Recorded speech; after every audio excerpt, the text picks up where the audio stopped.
नमस्कार दोस्तों, अज असी पंजाबी टीचिंग मैथड्स तो संबंधित टॉप MCQ सीरीज का 5वां पार्ट पढ़न जा रहे हाँ। तो शुरू करते हाँ। साढ़े इस पार्ट का पहला प्रश्न है कि गीत अते नाट विधि का संबंध किस साहित्य रूप की सिक्ख्या नाल है। गीत अते नाट विधि का संबंध किस साहित्य रूप की सिक्ख्या नाल है। पहला है वार्तक पढ़ाउण की सिक्ख्या, दूजा है कविता पढ़ाउण की सिक्ख्या, तीजा है व्याकरण पढ़ाउण की सिक्ख्या अते चौथा है ये सारे। तो गीत अते नाट विधि का संबंध कविता पढ़ाउण की सिक्ख्या दे नाल है। तो इसका सही उत्तर है दूजा। अगे है कि किस विधि विच गा के ते अभिनय राही कविता सिक्ख्या दिती जाती है। किस विधि विच गा के ते अभिनय राही कविता सिक्ख्या दिती जाती है। पहला है प्रश्न उत्तर विधि, दूजा है व्याख्या विधि, तीजा है शब्दार्थ विधि अते चौथा है गीत अते नाट विधि। तो इसका सही उत्तर है चौथा, गीत अते नाट विधि। गीत अते नाट विधि दे विच गा के ते अभिनय राही कविता की सिक्ख्या दिती जाती है। अगे है गीत अते नाट विधि किहड़ियां श्रेणियां दे विद्यार्थियों लई कविता पढ़ाउण लई उत्तम समझी जाती है। गीत अते नाट विधि किहड़ी श्रेणियां दे विद्यार्थियों लई कविता पढ़ाउण लई उत्तम समझी जाती है। पहला है सैकंडरी श्रेणियां लई, दूजा है छोटियां श्रेणियां लई, तीजा है मिडल श्रेणियां लई अते चौथा है इन्हां सारियां श्रेणियां लई। तो इसका सही उत्तर है दूजा, छोटियां श्रेणियां लई। गीत अते नाट विधि छोटियां श्रेणियां दे विद्यार्थियों नूं कविता पढ़ाउण दे लई उत्तम समझी जाती है, जिस नाल बच्चे वधेरे रुचि नाल सीख सकते हैं। अगे है कविता पढ़ाउंदे समय हरेक शब्द का अर्थ दसना किस विधि अधीन आउंदा है। कविता पढ़ाउंदे समय हरेक शब्द का अर्थ दसना किस विधि अधीन आउंदा है। पहला है व्याख्या विधि, दूजा है प्रश्न उत्तर विधि, तीजा है शब्दार्थ विधि अते चौथा है गीत अते नाट विधि। तो कविता पढ़ाउंदे समय हरेक शब्द का अर्थ दसना शब्दार्थ विधि के अधीन आउंदा है। तो इसका सही उत्तर है तीजा, शब्दार्थ विधि। अगे है शब्दार्थ विधि उत्तम नहीं समझी जाती क्योंकि। शब्दार्थ विधि उत्तम नहीं समझी जाती क्योंकि पहला है कविता वार्तक वांगू नीरस बन जाती है, दूजा है बार बार शब्दों के अर्थ कराउण नाल कविता के भाव खत्म हो जाते हैं, तीजा है कविता का सुहज सुआद खत्म हो जाता है अते चौथा है उपरोक्त सारे ही सही हैं। तो शब्दार्थ विधि उत्तम नहीं मनी जाती क्योंकि कविता वार्तक वांगू नीरस बन जाती है अते शब्दार्थ विधि विच बार बार शब्दों के अर्थ कराउण नाल कविता के भाव खत्म हो जाते हैं अते कविता का सुहज सुआद भी खत्म हो जाता है। तो इसका सही उत्तर है चौथा, उपरोक्त सारे ही सही हैं। अगे है प्रश्नोत्तर विधि का गुण जो सिक्ख्या विच प्रभावशाली मनिया गया है। प्रश्नोत्तर विधि का गुण जो सिक्ख्या विच प्रभावशाली मनिया गया है। पहला है इस विधि राही विद्यार्थी उत्तर देने सीखते हैं, दूजा है कविता छेती समझ जाते हैं, तीजा है कविता पढ़ते समय वधेरे कार्यशील रहते हैं अते चौथा है इन्हां विचों कोई नहीं। तो इसका सही उत्तर है तीजा, बच्चे कविता पढ़ते समय वधेरे कार्यशील रहते हैं।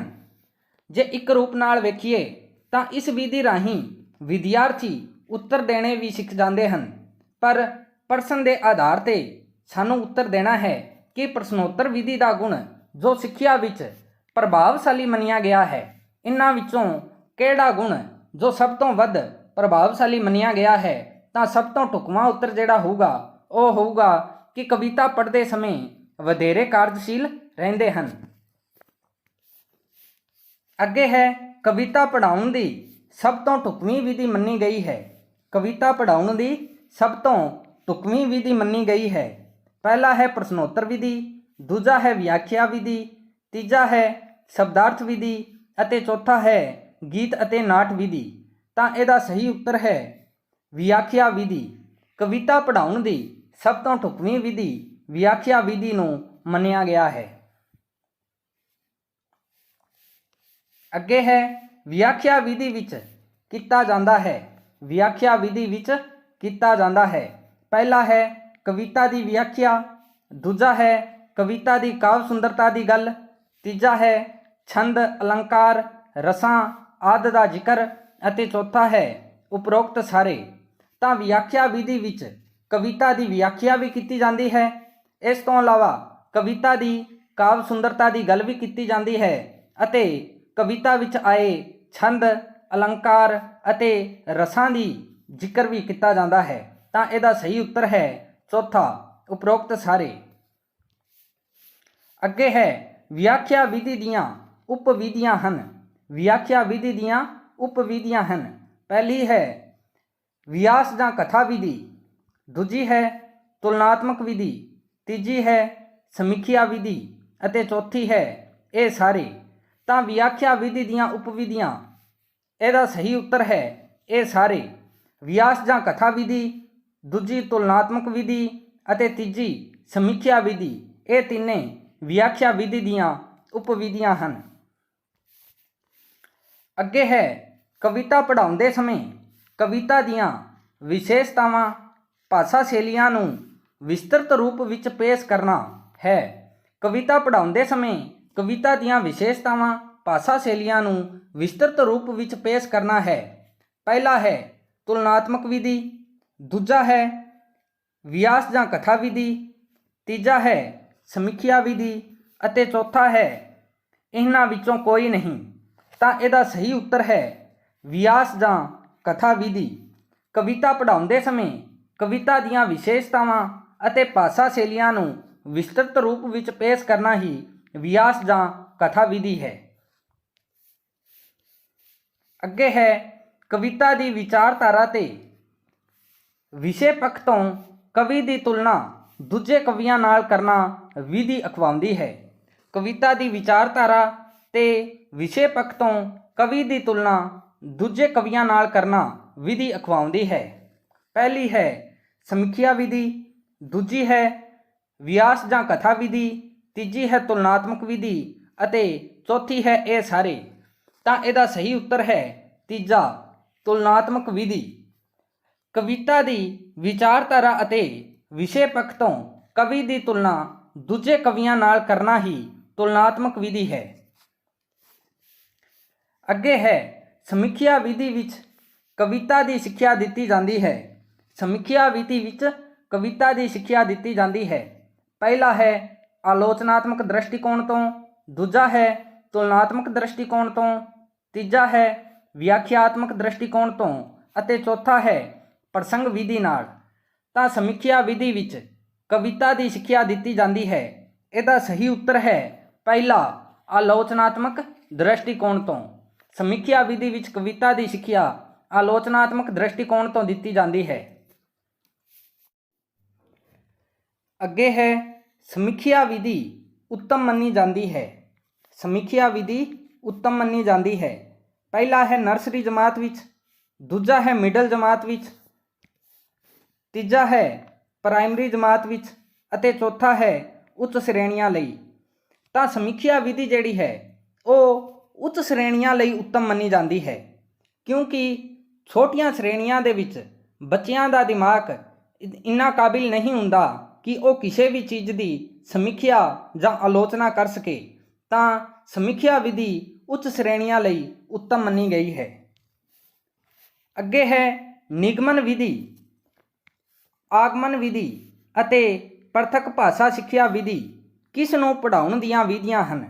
ਨਿਗਮਨ ਵਿਧੀ, ਆਗਮਨ ਵਿਧੀ ਅਤੇ ਪ੍ਰਥਕ ਭਾਸ਼ਾ ਸਿੱਖਿਆ ਵਿਧੀ ਕਿਸ ਨੂੰ ਪੜ੍ਹਾਉਣ ਦੀਆਂ ਵਿਧੀਆਂ ਹਨ। ਪਹਿਲਾ ਹੈ ਨਾਵਲ ਪੜ੍ਹਾਉਣ ਦੀਆਂ ਵਿਧੀਆਂ, ਦੂਜਾ ਹੈ ਕਵਿਤਾ ਪੜ੍ਹਾਉਣ ਦੀਆਂ ਵਿਧੀਆਂ, ਤੀਜਾ ਹੈ ਕਹਾਣੀ ਪੜ੍ਹਾਉਣ ਦੀਆਂ ਵਿਧੀਆਂ ਅਤੇ ਚੌਥਾ ਹੈ ਵਿਆਕਰਣ ਪੜ੍ਹਾਉਣ ਦੀਆਂ ਵਿਧੀਆਂ। ਤਾਂ ਇਹਦਾ ਸਹੀ ਉੱਤਰ ਹੈ ਚੌਥਾ ਵਿਆਕਰਣ ਪੜ੍ਹਾਉਣ ਦੀਆਂ ਵਿਧੀਆਂ। ਨਿਗਮਨ ਵਿਧੀ, ਆਗਮਨ ਵਿਧੀ ਅਤੇ ਪ੍ਰਥਕ ਭਾਸ਼ਾ ਸਿੱਖਿਆ ਵਿਧੀ ਇਹ ਤਿੰਨੇ ਵਿਆਕਰਣ ਪੜ੍ਹਾਉਣ ਦੀਆਂ ਵਿਧੀਆਂ ਹਨ। ਅੱਗੇ ਹੈ ਵਿਆਕਰਣ ਨੂੰ ਪ੍ਰਯੋਗਾਤਮਕ ਤਰੀਕੇ ਨਾਲ ਕਿਸ ਵਿਧੀ ਨਾਲ ਸਿਖਾਇਆ ਜਾਂਦਾ ਹੈ। ਵਿਆਕਰਣ ਨੂੰ ਪ੍ਰਯੋਗਾਤਮਕ ਤਰੀਕੇ ਨਾਲ ਕਿਸ ਵਿਧੀ ਨਾਲ ਸਿਖਾਇਆ ਜਾਂਦਾ ਹੈ। ਪਹਿਲਾ ਹੈ ਪਾਠ ਪੁਸਤਕ ਵਿਧੀ, ਦੂਜਾ ਹੈ ਪ੍ਰਯੋਗ ਵਿਧੀ, ਤੀਜਾ ਹੈ ਸੂਤਰ ਵਿਧੀ ਅਤੇ ਚੌਥਾ ਹੈ ਨਿਗਮਨ ਵਿਧੀ। ਤਾਂ ਇਹਦਾ ਸਹੀ ਉੱਤਰ ਹੈ ਦੂਜਾ, ਪ੍ਰਯੋਗ ਵਿਧੀ। ਵਿਆਕਰਣ ਨੂੰ ਪ੍ਰਯੋਗਾਤਮਕ ਤਰੀਕੇ ਨਾਲ ਪ੍ਰਯੋਗ ਵਿਧੀ ਨਾਲ ਸਿਖਾਇਆ ਜਾਂਦਾ ਹੈ। ਅੱਗੇ ਹੈ ਵਿਆਕਰਣ ਦੀ ਸਿੱਖਿਆ ਜਦੋਂ ਵਿਆਕਰਣ ਦੀ ਪਾਠ ਪੁਸਤਕ ਦੇ ਸਹਿਯੋਗ ਨਾਲ ਦਿੱਤੀ ਜਾਂਦੀ ਹੈ ਉਹ ਵਿਧੀ ਹੁੰਦੀ ਹੈ। ਵਿਆਕਰਣ ਦੀ ਸਿੱਖਿਆ ਜਦੋਂ ਵਿਆਕਰਣ ਦੀ ਪਾਠ ਪੁਸਤਕ ਦੇ ਸਹਿਯੋਗ ਨਾਲ ਦਿੱਤੀ ਜਾਂਦੀ ਹੈ ਉਹ ਵਿਧੀ ਹੁੰਦੀ ਹੈ। ਪਹਿਲਾ ਹੈ ਸਹਿਯੋਗ ਜਾਂ ਸਹੀ ਸੰਬੰਧ ਵਿਧੀ, ਦੂਜਾ ਹੈ ਪ੍ਰਯੋਗ ਵਿਧੀ, ਤੀਜਾ ਹੈ ਪ੍ਰਸ਼ਨ ਉੱਤਰ ਵਿਧੀ ਅਤੇ ਚੌਥਾ ਹੈ ਇਹਨਾਂ ਵਿੱਚੋਂ ਕੋਈ ਨਹੀਂ। ਤਾਂ ਇਹਦਾ ਸਹੀ ਉੱਤਰ ਹੈ ਪਹਿਲਾ, ਸਹਿਯੋਗ ਜਾਂ ਸਹੀ ਸੰਬੰਧ ਵਿਧੀ। ਵਿਆਕਰਣ ਦੀ ਸਿੱਖਿਆ ਜਦੋਂ ਵਿਆਕਰਣ ਦੀ ਪਾਠ ਪੁਸਤਕ ਦੇ ਸਹਿਯੋਗ ਨਾਲ ਦਿੱਤੀ ਜਾਂਦੀ ਹੈ ਤਾਂ ਉਹ ਵਿਧੀ ਸਹਿਯੋਗ ਜਾਂ ਸਹੀ ਸੰਬੰਧ ਵਿਧੀ ਅਖਵਾਉਂਦੀ ਹੈ। ਅੱਗੇ ਸਾਡਾ ਪ੍ਰਸ਼ਨ ਹੈ ਕਿ ਕਿਸ ਵਿਧੀ ਰਾਹੀਂ ਵਿਆਕਰਣ ਦੇ ਨਿਯਮਾਂ ਨੂੰ ਅਭਿਆਸ ਅਤੇ ਰਚਨਾ ਨਾਲ ਸਿਖਾਇਆ ਜਾਂਦਾ ਹੈ। ਕਿਸ ਵਿਧੀ ਰਾਹੀਂ ਵਿਆਕਰਣ ਦੇ ਨਿਯਮਾਂ ਨੂੰ ਅਭਿਆਸ ਅਤੇ ਰਚਨਾ ਨਾਲ ਸਿਖਾਇਆ ਜਾਂਦਾ ਹੈ। ਪਹਿਲਾ ਹੈ ਪ੍ਰਯੋਗ ਵਿਧੀ, ਦੂਜਾ ਹੈ ਪ੍ਰਥਕ ਵਿਧੀ, ਤੀਜਾ ਹੈ ਸਹੀ ਸੰਬੰਧ ਵਿਧੀ ਅਤੇ ਚੌਥਾ ਹੈ ਸੂਤਰ ਵਿਧੀ। ਤਾਂ ਇਹਦਾ ਸਹੀ ਉੱਤਰ ਹੈ ਦੂਜਾ, ਪ੍ਰਥਕ ਵਿਧੀ। ਪ੍ਰਥਕ ਵਿਧੀ ਵਿੱਚ ਵਿਆਕਰਣ ਦੇ ਨਿਯਮਾਂ ਨੂੰ ਅਭਿਆਸ ਅਤੇ ਰਚਨਾ ਨਾਲ ਸਿਖਾਇਆ ਜਾਂਦਾ ਹੈ। ਤਾਂ ਇਹਦਾ ਸਹੀ ਉੱਤਰ ਹੈ ਦੂਜਾ। ਅੱਗੇ ਸਾਡਾ ਪ੍ਰਸ਼ਨ ਹੈ ਕਿ ਪ੍ਰਾਇਮਰੀ ਪੱਧਰ ਉੱਤੇ ਕਹਾਣੀ ਕਿਸ ਪ੍ਰਕਾਰ ਪੜ੍ਹਾਈ ਜਾਂਦੀ ਹੈ। ਪਹਿਲਾ ਹੈ ਮੌਖਿਕ ਰੂਪ ਵਿੱਚ, ਦੂਜਾ ਹੈ ਲਿਖਤੀ ਰੂਪ ਵਿੱਚ, ਤੀਜਾ ਹੈ ਸਮੀਖਿਆ ਕਰਕੇ ਜਾਂ ਚੌਥਾ ਹੈ ਵਿਆਖਿਆ ਕਰਕੇ। ਤਾਂ ਪ੍ਰਾਇਮਰੀ ਪੱਧਰ ਉੱਤੇ ਕਹਾਣੀ ਮੌਖਿਕ ਰੂਪ ਵਿੱਚ ਪੜ੍ਹਾਈ ਜਾਂਦੀ ਹੈ। ਅਧਿਆਪਕ ਮੌਖਿਕ ਰੂਪ ਵਿੱਚ ਬੱਚਿਆਂ ਦੇ ਸਾਹਮਣੇ ਕਹਾਣੀ ਨੂੰ ਪੇਸ਼ ਕਰਦਾ ਹੈ ਅਤੇ ਬੱਚੇ ਧਿਆਨ ਨਾਲ ਰੁਚੀ ਲੈ ਕੇ ਕਹਾਣੀ ਨੂੰ ਸੁਣਦੇ ਹੋਏ ਸਿੱਖਦੇ ਹੈ। ਤਾਂ ਪ੍ਰਾਇਮਰੀ ਪੱਧਰ ਉੱਤੇ ਕਹਾਣੀ ਮੌਖਿਕ ਰੂਪ ਵਿੱਚ ਪੜ੍ਹਾਈ ਜਾਂਦੀ ਹੈ। ਅੱਗੇ ਹੈ ਚਿੱਤਰ ਵਿਧੀ ਦੀ ਵਰਤੋਂ ਕਰਨੀ ਚਾਹੀਦੀ ਹੈ। ਚਿੱਤਰ ਵਿਧੀ ਦੀ ਵਰਤੋਂ ਕਰਨੀ ਚਾਹੀਦੀ ਹੈ। ਪਹਿਲਾ ਹੈ ਉੱਚ ਸ਼੍ਰੇਣੀ ਨੂੰ ਕਹਾਣੀ ਪੜ੍ਹਾਉਂਦੇ ਸਮੇਂ, ਦੂਜਾ ਹੈ ਮਿਡਲ ਸ਼੍ਰੇਣੀ ਨੂੰ ਕਹਾਣੀ ਪੜ੍ਹਾਉਂਦੇ ਸਮੇਂ, ਤੀਜਾ ਹੈ ਪ੍ਰਾਇਮਰੀ ਸ਼੍ਰੇਣੀ ਨੂੰ ਕਹਾਣੀ ਪੜ੍ਹਾਉਂਦੇ ਸਮੇਂ ਅਤੇ ਚੌਥਾ ਹੈ ਇਹ ਸਾਰੇ। ਤਾਂ ਚਿੱਤਰ ਵਿਧੀ ਦੀ ਵਰਤੋਂ ਪ੍ਰਾਇਮਰੀ ਸ਼੍ਰੇਣੀ ਨੂੰ ਕਹਾਣੀ ਪੜ੍ਹਾਉਂਦੇ ਸਮੇਂ ਕਰਨੀ ਚਾਹੀਦੀ ਹੈ। ਅੱਗੇ ਸਾਡਾ ਪ੍ਰਸ਼ਨ ਹੈ ਵਿਆਖਿਆ ਵਿਧੀ, ਆਦਰਸ਼ ਨਾਟਕ ਪਾਠ ਪ੍ਰਣਾਲੀ, ਸ਼੍ਰੇਣੀ ਰੰਗਮੰਚ ਅਭਿਨੈ ਵਿਧੀ, ਸ਼੍ਰੇਣੀ ਅਭਿਨੈ ਵਿਧੀ ਆਦਿ ਵਿਧੀਆਂ ਕਿਸ ਸਾਹਿਤ ਰੂਪ ਦੀ ਸਿੱਖਿਆ ਲਈ ਵਰਤੀਆਂ ਜਾਂਦੀਆਂ ਹਨ। ਵਿਆਖਿਆ ਵਿਧੀ, ਆਦਰਸ਼ ਨਾਟਕ ਪਾਠ ਪ੍ਰਣਾਲੀ, ਸ਼੍ਰੇਣੀ ਰੰਗਮੰਚ ਅਭਿਨੈ ਵਿਧੀ, ਸ਼੍ਰੇਣੀ ਅਭਿਨੈ ਵਿਧੀ ਆਦਿ ਵਿਧੀਆਂ ਕਿਸ ਸਾਹਿਤ ਰੂਪ ਦੀ ਸਿੱਖਿਆ ਲਈ ਵਰਤੀਆਂ ਜਾਂਦੀਆਂ ਹਨ। ਪਹਿਲਾ ਹੈ ਨਾਵਲ ਪੜ੍ਹਾਉਣ ਲਈ, ਦੂਜਾ ਹੈ ਨਾਟਕ ਪੜ੍ਹਾਉਣ ਲਈ, ਤੀਜਾ ਹੈ ਕਹਾਣੀ ਪੜ੍ਹਾਉਣ ਲਈ ਅਤੇ ਚੌਥਾ ਹੈ ਕਵਿਤਾ ਪੜ੍ਹਾਉਣ ਲਈ। ਤਾਂ ਇਹਦਾ ਸਹੀ ਉੱਤਰ ਹੈ ਨਾਵਲ ਪੜ੍ਹਾਉਣ ਲਈ। ਇਹਨਾਂ ਵਿਧੀਆਂ ਦੀ ਵਰਤੋਂ ਨਾਵਲ ਪੜ੍ਹਾਉਣ ਲਈ ਕੀਤੀ ਜਾਂਦੀ ਹੈ। ਅੱਗੇ ਪ੍ਰਸ਼ਨ ਹੈ ਕਿਸ ਵਿਧੀ ਰਾਹੀਂ ਅਧਿਆਪਕ ਨਾਟਕ ਨੂੰ ਆਪ ਬੋਲ ਕੇ ਨਾਟਕਕਾਰ ਪਾਤਰ, ਘਟਨਾਵਾਂ, ਉਦੇਸ਼, ਵਿਸ਼ਾ, ਵਾਰਤਾਲਾਪ, ਚਰਿੱਤਰ ਚਿਤਰਣ ਬਾਰੇ ਵਿਸਤਾਰ ਰੂਪ ਵਿੱਚ ਦੱਸਦਾ ਹੈ। ਕਿਸ ਵਿਧੀ ਰਾਹੀਂ ਅਧਿਆਪਕ ਨਾਟਕ ਨੂੰ ਆਪ ਬੋਲ ਕੇ ਨਾਟਕਕਾਰ ਪਾਤਰ, ਘਟਨਾਵਾਂ, ਉਦੇਸ਼, ਵਿਸ਼ਾ, ਵਾਰਤਾਲਾਪ, ਚਰਿੱਤਰ ਚਿਤਰਣ ਬਾਰੇ ਵਿਸਤਾਰ ਰੂਪ ਵਿੱਚ ਦੱਸਦਾ ਹੈ। ਪਹਿਲਾ ਹੈ ਸ਼੍ਰੇਣੀ ਅਭਿਨੈ ਵਿਧੀ, ਦੂਜਾ ਹੈ ਸੰਯੁਕਤ ਵਿਧੀ, ਤੀਜਾ ਹੈ ਵਿਆਖਿਆ ਵਿਧੀ ਅਤੇ ਚੌਥਾ ਹੈ ਆਦਰਸ਼ ਨਾਟਕ ਪਾਠ ਪ੍ਰਣਾਲੀ। ਤਾਂ ਇਹਦਾ ਸਹੀ ਉੱਤਰ ਹੈ ਵਿਆਖਿਆ ਵਿਧੀ। ਵਿਆਖਿਆ ਵਿਧੀ ਵਿੱਚ ਅਧਿਆਪਕ ਨਾਟਕ ਨੂੰ ਆਪ ਬੋਲ ਕੇ ਨਾਟਕਕਾਰ ਪਾਤਰ, ਘਟਨਾਵਾਂ, ਉਦੇਸ਼, ਵਿਸ਼ਾ, ਵਾਰਤਾਲਾਪ, ਚਰਿੱਤਰ ਚਿਤਰਣ ਬਾਰੇ ਵਿਸਤਾਰ ਰੂਪ ਵਿੱਚ ਵਿਆਖਿਆ ਕਰਦਾ ਹੋਇਆ ਦੱਸਦਾ ਹੈ। ਅੱਗੇ ਸਾਡਾ ਪ੍ਰਸ਼ਨ ਹੈ, ਨਾਟਕ ਸਿੱਖਿਆ ਦੀ ਕਿਸ ਵਿਧੀ ਵਿੱਚ ਅਧਿਆਪਕ ਨਾਟਕ ਨੂੰ ਪਾਤਰਾਂ ਦੇ ਅਭਿਨੈ ਅਤੇ ਉਹਨਾਂ ਦੀ ਵਾਰਤਾਲਾਪ ਨੂੰ ਵਿਸ਼ੇਸ਼ ਉਤਰਾਅ ਚੜ੍ਹਾਅ ਨਾਲ ਆਪ ਪੇਸ਼ ਕਰਦਾ ਹੈ। ਨਾਟਕ ਸਿੱਖਿਆ ਦੀ ਕਿਸ ਵਿਧੀ ਵਿੱਚ ਅਧਿਆਪਕ ਨਾਟਕ ਨੂੰ ਪਾਤਰਾਂ ਦੇ ਅਭਿਨੈ ਅਤੇ ਉਹਨਾਂ ਦੀ ਵਾਰਤਾਲਾਪ ਨੂੰ ਵਿਸ਼ੇਸ਼ ਉਤਰਾਅ ਚੜ੍ਹਾਅ ਨਾਲ ਆਪ ਪੇਸ਼ ਕਰਦਾ ਹੈ। ਪਹਿਲਾ ਹੈ ਆਦਰਸ਼ ਨਾਟਕ ਪਾਠ ਪ੍ਰਣਾਲੀ, ਦੂਜਾ ਹੈ ਸ਼੍ਰੇਣੀ ਅਭਿਨੈ ਪ੍ਰਣਾਲੀ, ਤੀਜਾ ਹੈ ਸੰਯੁਕਤ ਵਿਧੀ ਅਤੇ ਚੌਥਾ ਹੈ ਵਿਆਖਿਆ ਵਿਧੀ। ਤਾਂ ਇਹਦਾ ਸਹੀ ਉੱਤਰ ਹੈ ਪਹਿਲਾ ਆਦਰਸ਼ ਨਾਟਕ ਪਾਠ ਪ੍ਰਣਾਲੀ। ਆਦਰਸ਼ ਨਾਟਕ ਪਾਠ ਪ੍ਰਣਾਲੀ ਦੇ ਵਿੱਚ ਅਧਿਆਪਕ ਨਾਟਕ ਸਿੱਖਿਆ ਵੇਲੇ ਨਾਟਕ ਨੂੰ ਪਾਤਰਾਂ ਦੇ ਅਭਿਨੈ ਅਤੇ ਉਹਨਾਂ ਦੀ ਵਾਰਤਾਲਾਪ ਨੂੰ ਵਿਸ਼ੇਸ਼ ਉਤਰਾਅ ਚੜ੍ਹਾਅ ਨਾਲ ਆਪ ਪੇਸ਼ ਕਰਦਾ ਹੈ। ਇਹ ਵਿਧੀ ਹੈ ਆਦਰਸ਼ ਨਾਟਕ ਪਾਠ ਪ੍ਰਣਾਲੀ। ਅੱਗੇ ਸਾਡਾ ਪ੍ਰਸ਼ਨ ਹੈ, ਨਾਟਕ ਸਿੱਖਿਆ ਦੀ ਕਿਸ ਵਿਧੀ ਦੁਆਰਾ ਸ਼੍ਰੇਣੀ ਦੇ ਵਿਦਿਆਰਥੀ ਨਾਟਕ ਦੇ ਵੱਖ-ਵੱਖ ਪਾਤਰ ਬਣ ਕੇ ਨਾਟਕ ਨੂੰ ਮੰਚ ਵਾਂਗੂ ਹੀ ਪੇਸ਼ ਕਰਦੇ ਹਨ। ਨਾਟਕ ਸਿੱਖਿਆ ਦੀ ਕਿਸ ਵਿਧੀ ਦੁਆਰਾ ਸ਼੍ਰੇਣੀ ਦੇ ਵਿਦਿਆਰਥੀ ਨਾਟਕ ਦੇ ਵੱਖ-ਵੱਖ ਪਾਤਰ ਬਣ ਕੇ ਨਾਟਕ ਨੂੰ ਮੰਚ ਵਾਂਗੂ ਹੀ ਪੇਸ਼ ਕਰਦੇ ਹਨ। ਪਹਿਲਾ ਹੈ ਸ਼੍ਰੇਣੀ ਅਭਿਨੈ ਪ੍ਰਣਾਲੀ, ਦੂਜਾ ਹੈ ਸ਼੍ਰੇਣੀ ਰੰਗਮੰਚ ਅਭਿਨੈ ਪ੍ਰਣਾਲੀ, ਤੀਜਾ ਹੈ ਆਦਰਸ਼ ਨਾਟਕ ਪਾਠ ਪ੍ਰਣਾਲੀ ਅਤੇ ਚੌਥਾ ਹੈ ਇਹਨਾਂ ਵਿੱਚੋਂ ਕੋਈ ਨਹੀਂ। ਤਾਂ ਇਹਦਾ ਸਹੀ ਉੱਤਰ ਹੈ ਸ਼੍ਰੇਣੀ ਰੰਗਮੰਚ ਅਭਿਨੈ ਪ੍ਰਣਾਲੀ। ਸ਼੍ਰੇਣੀ ਰੰਗਮੰਚ ਅਭਿਨੈ ਪ੍ਰਣਾਲੀ। ਇਸ ਪ੍ਰਣਾਲੀ ਦੇ ਵਿੱਚ ਵਿਦਿਆਰਥੀ ਨਾਟਕ ਦੇ ਵੱਖ-ਵੱਖ ਪਾਤਰ ਬਣ ਕੇ ਨਾਟਕ ਨੂੰ ਮੰਚ ਵਾਂਗੂ ਪੇਸ਼ ਕਰਦੇ ਹਨ। ਤਾਂ ਇਹ ਵਿਧੀ ਹੈ ਸ਼੍ਰੇਣੀ ਰੰਗਮੰਚ ਅਭਿਨੈ ਪ੍ਰਣਾਲੀ। ਅੱਗੇ ਸਾਡਾ ਪ੍ਰਸ਼ਨ ਹੈ, ਨਾਟਕ ਸਿੱਖਿਆ ਦੀ ਸਭ ਤੋਂ ਉੱਤਮ ਵਿਧੀ ਮੰਨੀ ਗਈ ਹੈ। ਨਾਟਕ ਸਿੱਖਿਆ ਦੀ ਸਭ ਤੋਂ ਉੱਤਮ ਵਿਧੀ ਮੰਨੀ ਗਈ ਹੈ। ਪਹਿਲਾ ਹੈ ਸ਼੍ਰੇਣੀ ਰੰਗਮੰਚ ਅਭਿਨੈ ਪ੍ਰਣਾਲੀ, ਦੂਜਾ ਹੈ ਆਦਰਸ਼ ਨਾਟਕ ਪਾਠ ਪ੍ਰਣਾਲੀ, ਤੀਜਾ ਹੈ ਪ੍ਰਯੋਗ ਵਿਧੀ ਅਤੇ ਚੌਥਾ ਹੈ ਵਿਆਖਿਆ ਵਿਧੀ। ਤਾਂ ਨਾਟਕ ਸਿੱਖਿਆ ਦੀ ਸਭ ਤੋਂ ਉੱਤਮ ਵਿਧੀ ਸ਼੍ਰੇਣੀ ਰੰਗਮੰਚ ਅਭਿਨੈ ਪ੍ਰਣਾਲੀ ਨੂੰ ਮੰਨਿਆ ਗਿਆ ਹੈ। ਤਾਂ ਇਹਦਾ ਸਹੀ ਉੱਤਰ ਹੈ ਪਹਿਲਾ ਸ਼੍ਰੇਣੀ ਰੰਗਮੰਚ ਅਭਿਨੈ ਪ੍ਰਣਾਲੀ।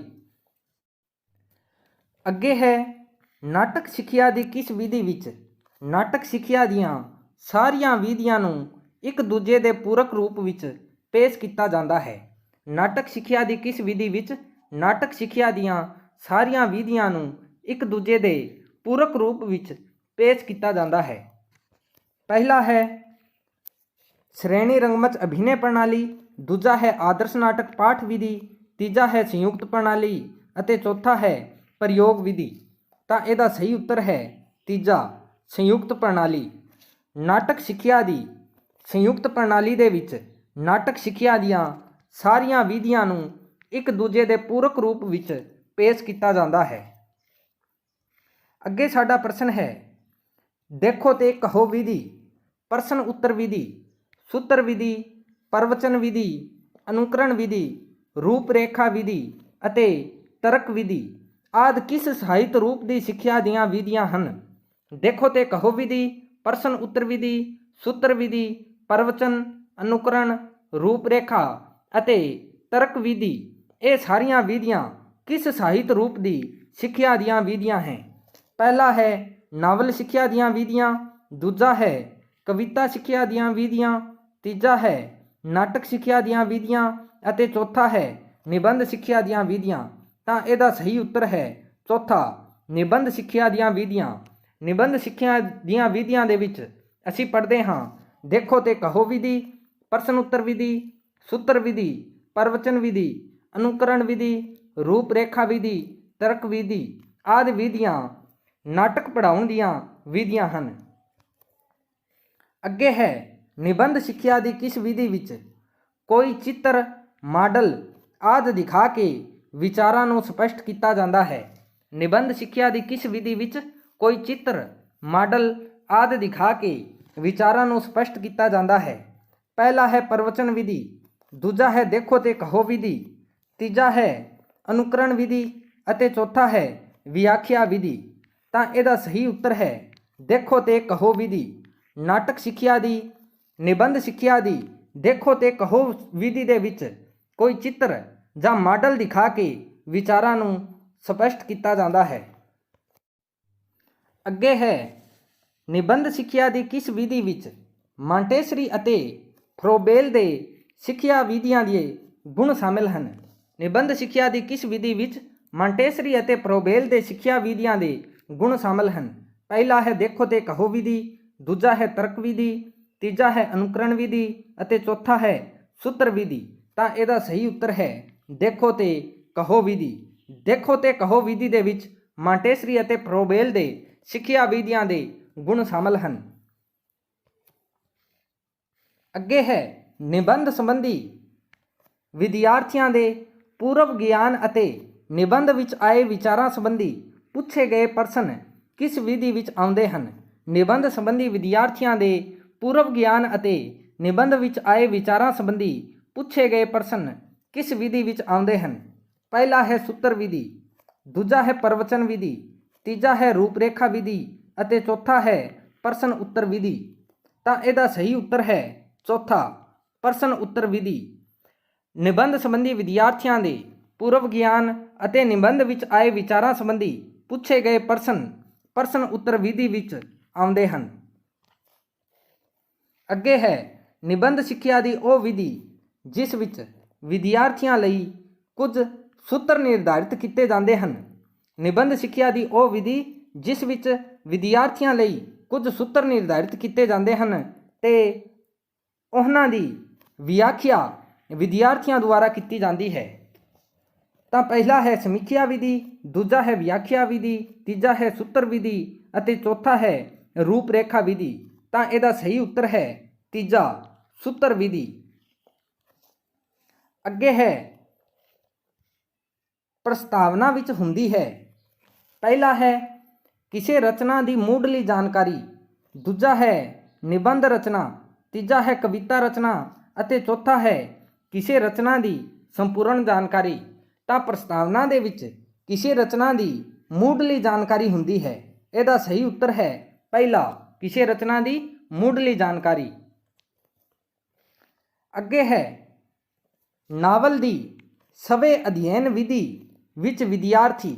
ਨਾਵਲ ਦੀ ਸਵੈ ਅਧਿਐਨ ਵਿਧੀ ਵਿੱਚ ਵਿਦਿਆਰਥੀ ਪਹਿਲਾ ਹੈ ਅਧਿਆਪਕ ਵਿਦਿਆਰਥੀਆਂ ਨੂੰ ਸਮਝਾਉਂਦੇ ਹਨ, ਦੂਜਾ ਹੈ ਵਿਦਿਆਰਥੀ ਨਕਲ ਕਰਦੇ ਹਨ, ਤੀਜਾ ਹੈ ਵਿਦਿਆਰਥੀ ਰੱਟਾ ਲਾਉਂਦੇ ਹਨ ਅਤੇ ਚੌਥਾ ਹੈ ਵਿਦਿਆਰਥੀ ਆਪ ਹੀ ਅਧਿਐਨ ਕਰਦੇ ਹਨ।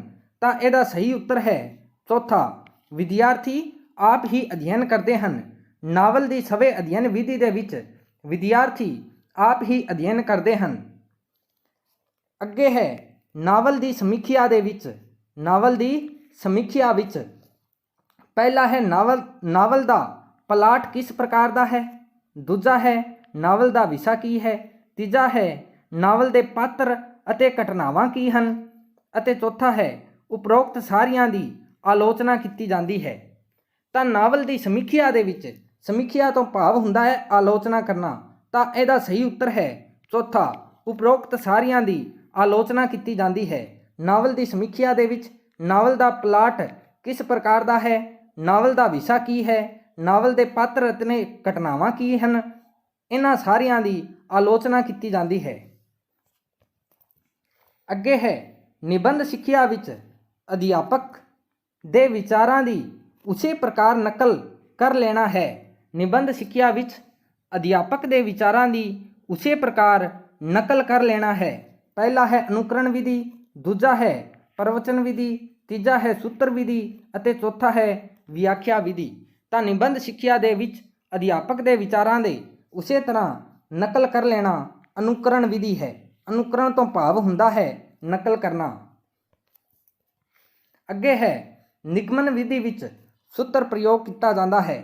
ਨਿਗਮਨ ਵਿਧੀ ਦੇ ਵਿੱਚ ਸੂਤਰ ਪ੍ਰਯੋਗ ਕੀਤਾ ਜਾਂਦਾ ਹੈ।